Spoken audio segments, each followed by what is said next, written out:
같이 읽겠습니다. 한 절인데요. 같이 함께 읽겠습니다. 내가 땅에서 들리면 모든 사람을 내게로 이끌겠노라 하시니.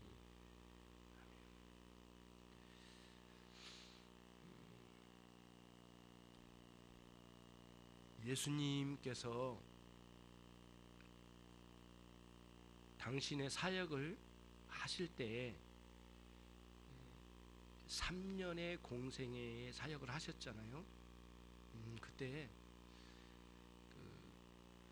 중요한 사역의 거점이 두 군데였습니다. 한 군데는 북쪽에 있는 갈릴리 호수, 예수님의 고향 그 근처를 중심으로 한 갈릴리 호수를 근처로 한 사역의 거점이 있으셨고요. 그 다음 남쪽으로 쭉 이스라엘의 남쪽으로 쭉 내려오셔서 예루살렘이라고 하는 거점을 중심으로 사역을 이어가셨습니다. 이것이 이제 예수님의 3년 동안의 사역이었는데요. 매년 예수님은 갈릴리에서 남쪽에 있는 예루살렘으로 이렇게 수도 예루살렘으로 올라가시면서 사역하시고 또 예루살렘에 머물러서 사역하시다가 다시 갈릴리 쪽으로 북쪽 갈릴리 쪽으로 내려오셔서 또 이렇게 사역을 해나가셨습니다. 이거를 1년에 한 번, 또 2년째 또 2번째, 그리고 3년째 또 3번 이렇게 3번에 걸친 큰 3년에 걸친 큰 사역의 이렇게 사역의 흐름을 가지고 예수님 사역을 하셨어요. 그래서 예수님은 큰 그림에서 볼 때에 예루살렘을 이렇게 그 전에도 예루살렘 올라가신 적이 있지만 공생의 기간에는 3번을 예루살렘에 올라가셨어요. 근데 오늘 본문에 요한복음 12장, 13장 이 어간에 있는 말씀들은 예수님께서 3번째 예루살렘에 오르실 때에 주신 말씀이에요. 그런데 이 3번째 주신 말씀은 마지막 예수님께서 십자가에 오르시기 위하여 예루살렘으로 올라가실 때의 장면이에요. 여러분 바울 사도의 선교 사역을 큰 그림에서 여러분은 기억하고 계실 줄 압니다. 1차 선교 사역 있었고요. 2차, 3차 사역이 있었습니다. 근데 4차 선교 사역은 자기의 죽음을 앞에 확실히 확인하고도 그 4차 전도 여행에 자기 몸을 던졌습니다. 그런데 4차 전도 여행은 바울 사도의 4차 전도 여행은 죄수의 몸으로 몸이 묶여진 상태로 선교 사역에 진입을 했던 것이에요. 예수님께서 당신의 공생의 마지막 예루살렘 입성은 당신 자신을 다 내어놓으시는 마지막 복음 사역을 이뤄가는 완성의 단계로 진입하시는 3번째 예루살렘 입성이었어요. 그게 이제 12장에 기록된 내용이었습니다. 사람들이 이때에 예수님에게 아주 궁금한 게 있다고 하면서 질문을 하기 시작했습니다. 질문의 요지는 이거였습니다. 예수님, 당신은 메시아라고 우리가 믿고 있는데 왜 어찌하여 메시아 되신 당신이 왜 자꾸 죽는다고 말씀하십니까? 그리고 이렇게 예루살렘으로 들어오시면서 이제는 마지막 예루살렘 입성인 것처럼 자꾸 그런 뉘앙스를 가지고 말씀하시면 우리가 당신이 예수님 당신이 우리의 메시아라는 사실에 의문점이 들어옵니다. 우리가 알기로는 구약의 말씀을 통하여 알기로는 메시아는 우리와 함께 할 것이고 뭔가 위대한 일을 성취할 것인데 그게 뭐 잘 보이지 않고 위대한 역사는 육적으로 볼 때는 잘 느껴지지 않았던 모양이에요. 그래서 로마에 점령당하고 그리고 온 세상이 네 갈래로 잘라지면서 결국에는 이 로마가 점령한 비참한 나라를 상실한 상태에 놓여져 있는데 뭐 하나 나라를 구한 것도 안 보이고 예수님은 뭔가를 놀라운 말씀을 하는데 믿지 않는 사람들은 도대체 이해가 안 되는데 예수님은 도대체 메시아입니까? 정말 당신이 메시아입니까? 아니면 당신 확인 좀 해주십시오 라고 하는 질문을 하기 시작합니다. 그런 질문이 예수님에게 이제 왔고요. 그리고는 예수님께서 마지막 입성하실 때에 나귀를 타고 입성하시는데 정말 이해가 되지 않는 부분이 있는데, 예수님 죽으러 오신 모양새인 것 같기도 하고, 또 나귀를 타고 오신 것은 구약의 말씀에 의하면, 하나님의 말씀에 의하면 정말 왕 되신 사람들이 메시아 되신 그분이 오실 거라고, 그리스도가 그렇게 오실 건데 또 왜 어떻게 하여 그리스도가 죽으신단 말인가 라고 하는 이스라엘 사람들의 안타까운 의문을 자아내는 방식으로 예수님께서 예루살렘으로 입성을 하셨습니다. 그런데 그 의문은 정확하게 구약의 말씀 속에 있는 메시아에 오신 그리스도의 고난에 대해서는 이해를 하지 못하고 있었기 때문에 사람들이 예수님이 십자가에 죽으실 거라는 것은 아직은 모르지만, 뭔가 다시 이제 오셔서 예루살렘에 입성하여 죽으시게 될 것이라고 하는 사실에 대해서는 그분이 죽으심과 메시아 사이에 이렇게 매칭이 잘 안 되는 것으로 인하여 의문을 품었던 것이에요. 그때 예수님께서 이제 말씀하시기를, 내가 높이 들려야만 내가 너희들을 모두 내게로 이끌게 될 거다, 이렇게 말씀을 해준 것입니다. 오늘 본문 말씀이. 그래서 예수님께서 내가 땅에서 높이 들리면 모든 사람을 내가 그들을 이끌게 되리라, 이렇게 말씀해 주시면서 당신이 뭔가 비장한 각오를 하시고 뭔가 높은 곳에 이렇게 들려 올리게 된 상태를 말씀하신 것이 분명해요. 그래서 요한 사도가 33절 말씀에서 예수님이 높이 들린다는 말씀은 다른 말씀이 아니고 십자가에 죽으시게 될 것을 넌지시 말씀하신 것이다 라고 해석을 붙입니다. 그래서 우리는 이 땅에서 예수님이 높이 들린다라고 하는 이 말씀의 의미는 아주 명확하게 성경 다음 절에서 설명한 것처럼 예수님께서 십자가에 높이 달려 죽으신다라고 하는 그런 의미로 확정지어서 우리가 생각할 수가 있습니다. 그런 의미의 말씀이 되는 겁니다. 그리고 예수님은 반드시 십자가에 달리셔야만 우리들을 예수님에게로 이끌어 가신다라고 하는 그런 말씀까지 오늘 본문에서 남겨주셨어요. 그래서 오늘 우리는 높이 들리신 예수 그리스도에 대해서 같이 함께 생각하고 묵상할 수 있는 시간을 그렇게 갖도록 하겠습니다. 이끌어 주신다고 말씀하신 거예요. 여러분과 제가 우리 자신의 발걸음으로 예배당에 왔고, 처음에 주님을 믿는 것도 우리 발걸음으로 해서 예배당에 찾아와 말씀을 듣고 회심을 경험하고 우리 주님을 영접했습니다. 하지만 그렇게 할 수 있도록 우리의 마음을 바꿔주시고 환경도 주시고 전도자도 나에게 보내주시고 설교자도 붙여주셔서 진리의 말씀 복음 진리를 듣고 깨달아 예수님을 영접하게 하는 놀라운 역사를 일으켜 주신 것을 볼 때에, 단순히 우리 발걸음으로 걸어왔기 때문에 내가 예수님을 믿게 되었다라고 하는 측면도 우리 눈에 보이긴 하지만, 영적으로 심리적으로 내면적으로 볼 때에는 진정 우리를 이끌어 주신 분은 내 스스로의 발걸음이 아니라 우리 주님께서 우리를 이끌어 주셨다는 사실을 분명하게 우리는 확인해 볼 수가 있는 것입니다. 겉으로 볼 때는 우리 발걸음이지만 영적인 의미로 찾아가 보면 반드시 하나님께서 우리를 이끌어 주셨다, 우리 주님께서 당신 자신 앞으로 이끌어 주셨다는 사실을 믿게 되고 우리는 확신하게 되는 것입니다. 주님은 또 어떻게 그 일을 이끌어 주셨습니까?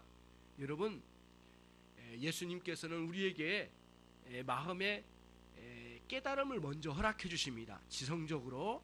그래서 예수님이 누구신지를 우리에게 알려주시고, 그 예수님이 왜 십자가에 죽으셨는지를 우리에게 깊이 깨닫게 해주시는 방식으로 예수님을 알아가게 하시고 예수님의 십자가의 죽으심을 깨닫게 해주셨어요. 그때 우리는 그냥 남의 일처럼 깨닫는 게 아니었고요, 그런 깨달음을 가질 때 우리의 마음에 큰 감동, 감화가 주어졌습니다.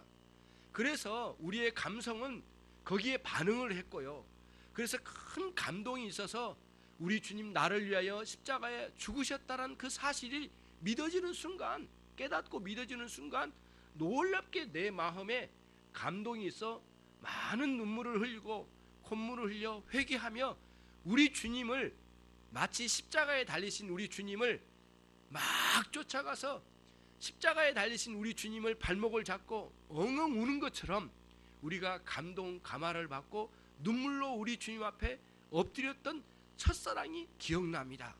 그때 우리는 예수님을 영원토록 우리 가운데서 떠나보내지 아니하고 내가 우리 주님을 붙들겠다라고 하는 각오를 가지고 우리 주님 앞에 이 결단을 가지고 의지적으로 우리 주님께 붙들렸던 것이죠.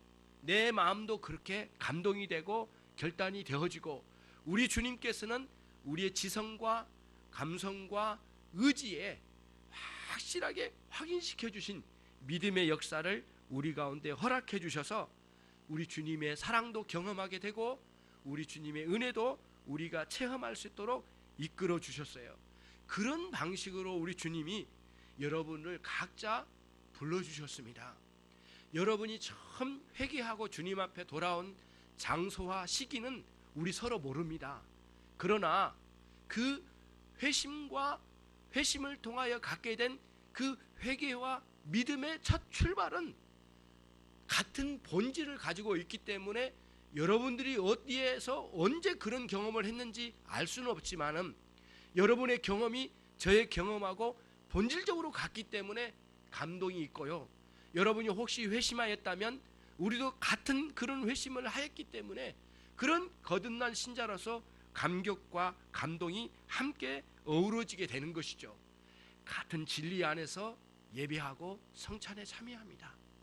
같은 은혜 안에서 우리가 사랑을 느끼고 또 감동받으면서 성찬과 설교에 참여하게 되는 것입니다. 여러분, 예수님께서 높이 들리신 의미에 대해서 더 살펴보도록 하겠습니다. 결국은 예수님께서 우리를 당신 자신 앞으로 이끌어내셨는데 당신의 힘과 능력, 당신의 은혜로 우리를 이끌어 주셨습니다. 그 은혜는 어디로부터 올까요? 라고 하는 건데, 분명한 것은 오늘 말씀에 입각해서 볼 때에는 예수님께서 십자가에 달리시는 그 십자가의 구원의 사역 안에서 특별히 우리에게 은혜와 사랑의 힘을 공급해 주십니다. 이것이 오늘 가장 명료한 말씀이 아닐 수가 없습니다.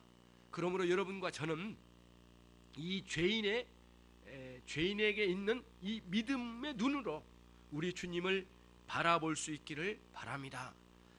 행위 구원론, 자신의 행위로 구원받는다고 하는 그 잘못된 생각들, 그러나 또는 자기 자신을 신뢰하여 하나님을 신뢰하지 못하는 그런 잘못된 눈을 거기서 떼어서 하나님께로 우리 주 예수 그리스도 십자가 앞으로 돌립시다. 그리고 여러분이 그동안 죄에 잠기거나 죄의 유혹을 받거나 넘어진 그곳에서 이제는 눈을 떼어서 우리 주님께로, 십자가에 달리신 우리 주님께로 눈을 돌립시다. 마치 광야에서 이스라엘 백성들이 죽어갈 때에 놋뱀을 바라보고 살림을 받았던 이스라엘 백성들의 그 감동처럼 우리 또한 아담의 범죄 아래 모두 죽게 되었는데 높이 달리신 그리스도를 바라보는 그런 믿음의 눈으로 우리 주님을 바라볼 때에 여러분들의 마음과 영혼은 큰 감동을 받아 치유를 받고 지독한 죄 가운데 짓눌려 있는 죽음의 그런 기운 속에 잠겨 있는 우리 영혼을 되살리는 놀라운 역사를 경험케 하시는 하나님의 은혜 안에 여러분과 제가 들어오기를 간절히 원합니다. 그래서 여러분 안에 있는 죄의 죄책과 오염으로 찌들어 있던 우리들을 이렇게 그런 상태를 자각하고 자신 안에 있는 죄를 되각성하고 십자가에 달리신 그리스도를 한 번만이라도 제대로 바라본다면 여러분과 저의 마음과 영혼은 우리 주님의 십자가에 사로잡히고 거기에서 밀려오는 기쁨과 은혜가 넘치게 될 줄로 믿습니다.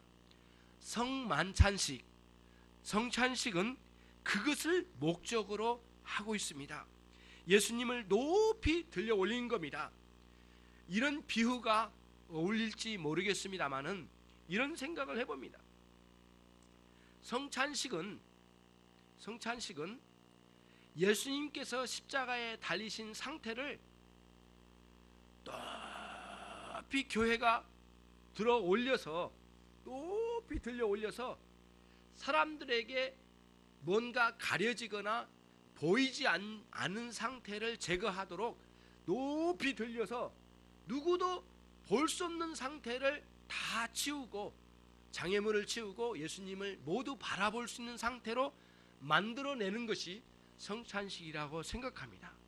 그래서 성찬식에서는 예수님이 십자가에 달리신 사실을 더 명료하고 밝게 드러내 보여주는 하나의 중요한 징표로 보여주는 것이고요, 하나님의 말씀 선포 설교는 그것을 설명으로 여러분의 깨달음에 있어서 들려져서 마음에 담겨지는 이 측면, 보이는 측면이 아니라 들으는 측면으로 여러분 안에 이해를 시켜서 깨닫는 방식으로 예수님이 십자가에 달리신 의미를 더 확실하게 여러분 마음 가운데 깨달음을 주게 하는 설교이고요, 깨달으면 그 깨달음의 그 도구를 통하여 성령께서 우리 가운데 역사하실 때에 그 깨달음의 내용이 여러분의 영혼과 마음에 아로새겨지는 그런 역사가 있게 되는 것이죠.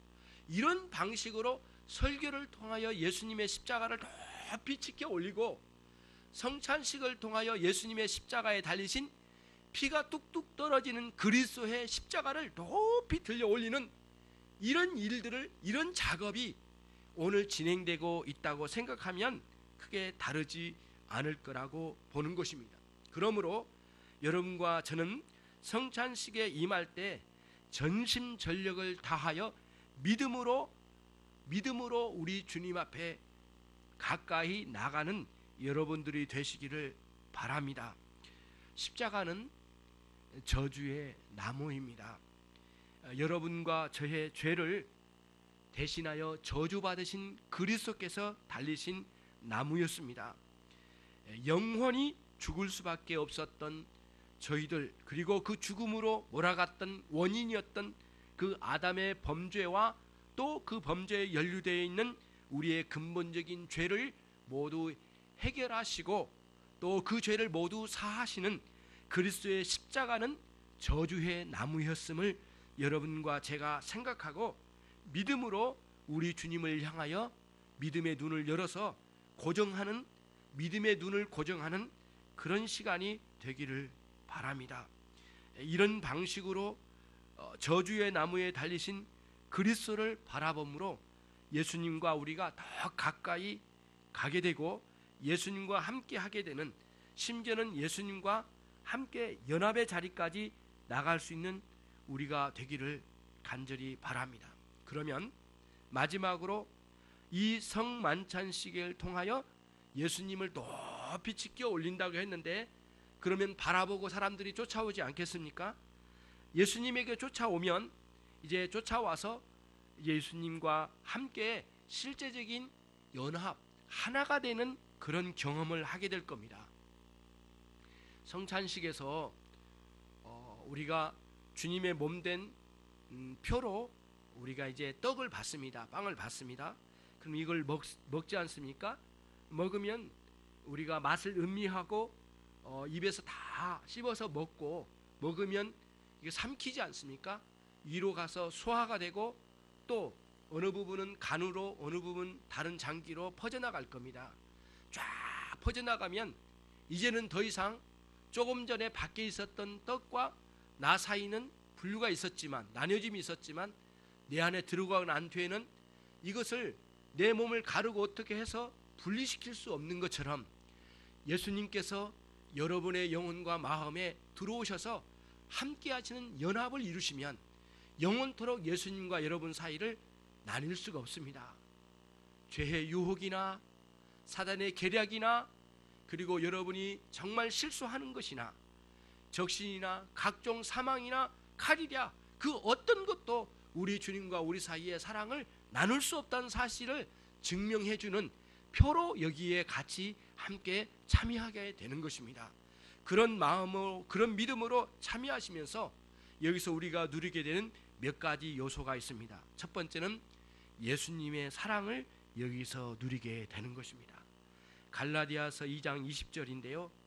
나를 사랑하사 나를 위하여 자기 자신을 다 버리신 하나님의 아들을 믿는 믿음 안에서 사는 것이 내 삶이라 라고 사도 바울이 갈라디아서 2장 20절에서 고백했던 그 말씀이 우리에게 생생하게 들려옵니다.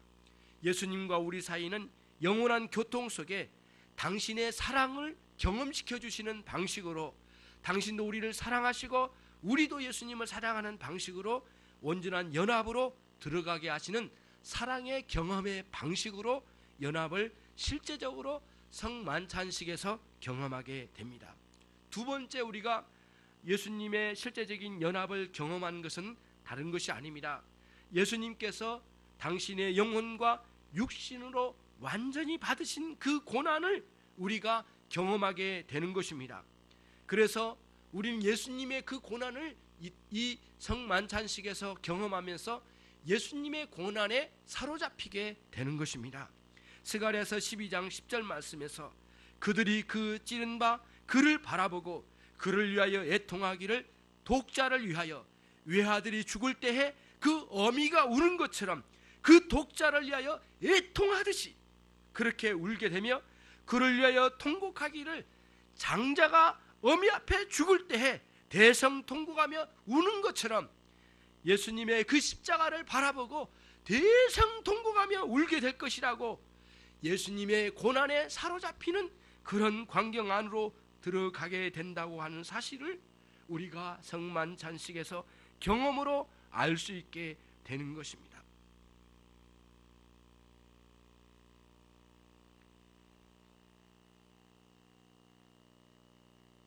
여러분의 독자가 죽게 되거나 그래서는 안 되겠지만 여러분의 장자가 여러분 앞에 먼저 죽게 될 때 통곡이 얼마나 하겠는지를 생각해 보십시오.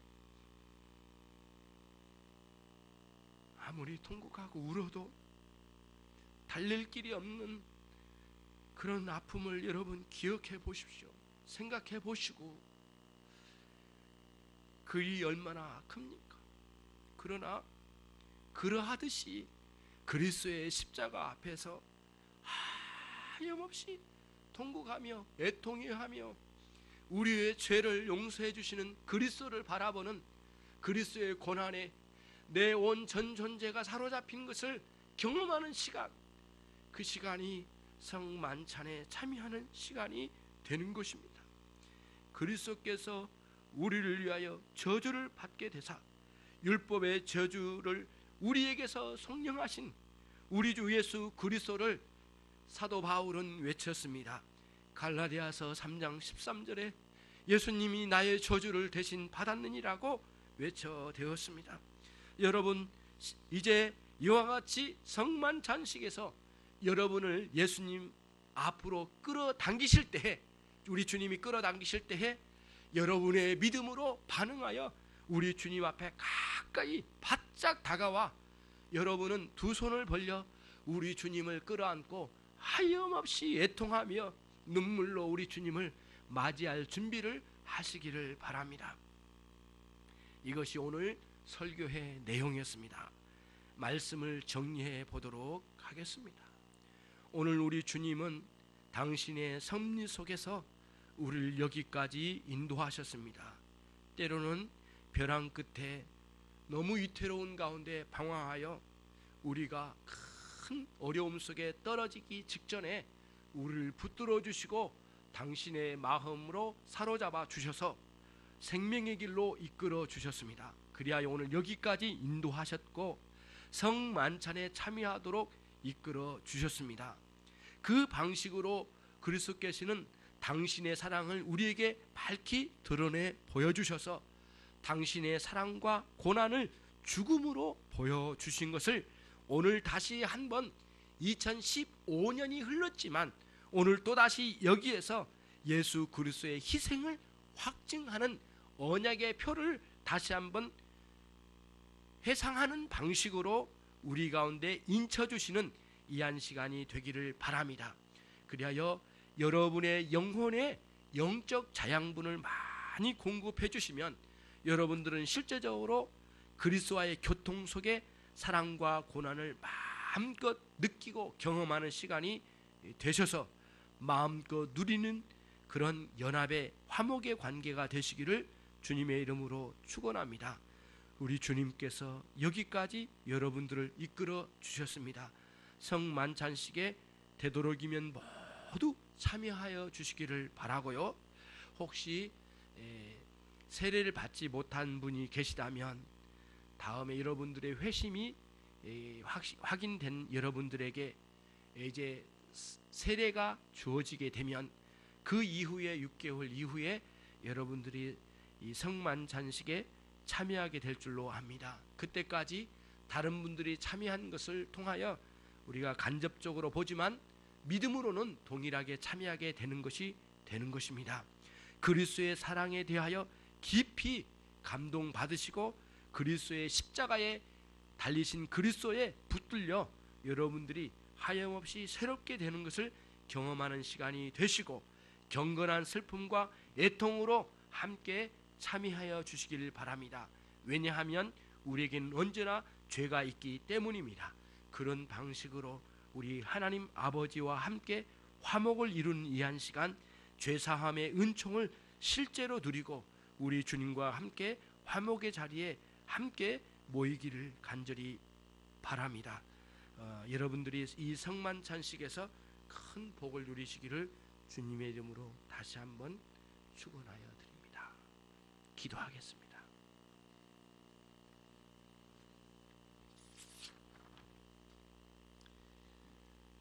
하나님 아버지 감사합니다.